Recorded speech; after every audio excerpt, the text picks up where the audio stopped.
streets for equal rights, and in that time we've seen some pretty incredible and exciting developments around the world for equal rights. We've seen same-sex marriage legalised in New Zealand and France,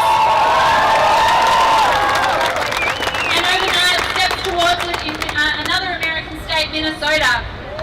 And I think that really sends a clear message to politicians in Australia that they are thoroughly out of step with public opinion, with public attitudes, and with the community's desire to see equal rights for everybody. It is an absolute disgrace that we are here 9 years after the Liberal government introduced the marriage ban, still demanding what is a basic civil right, that gay couples be treated equally before the law. Ever since I was a little kid, I dreamed of being a husband. And when I met Sarah, I knew that this was the person that I wanted to marry. I wanted it for a number of reasons, partly to create a container of support for our relationship, for the family that we wish to bring children into, and also because for me it is the quintessential romantic gesture. It's also one of the few rites of passage that resonates for me. Having gone through gender transition, it became by default a privilege that I acquired. I was criticised by some people,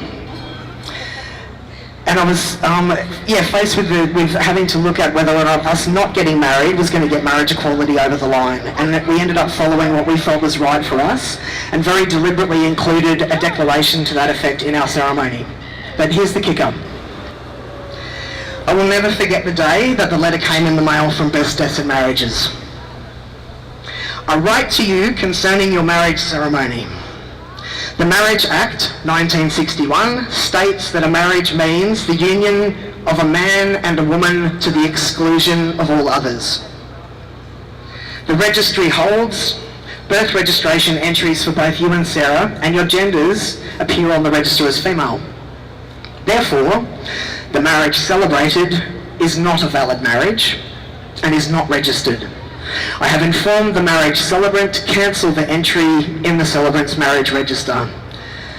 The marriage certificate issued to you on the day is to be returned to the celebrant for destruction. I told myself, oh well, we knew that there was a chance that this might happen. I told myself state sanction was not what this was about. I told myself that it didn't matter. She was my wife and I was her husband and we were married. I held on to that rationale like my life depended on it. And at the same time, I spiraled into a massive depression. It wasn't until I had a therapy session around it a couple of months later that I understood just what this had done to me. When I was actually able to go to that place in myself, I realised how fundamentally I and we had been devalued as a couple, how I had been delegitimated as a man, as a transsexual, as a human being. And the hardest part was that I had held the preciousness of that gift of legal union in my hand for a short time, only to have it taken away again. And that internalised shame is the key reason that I've chosen to share my story with you today. The legal status of our marriage was revoked because of a ridiculous inconsistency between state and federal legislation that denies me a right that's being afforded to other trans men. But the point is that it feeds into a legal framework that is designed to prevent same-sex marriage. So I have chosen this day to stand up and say that I will not feed into a system of inequality by hiding my story as though it's something to be ashamed of, as though our love of each other is the problem, as though your love for each other is the problem.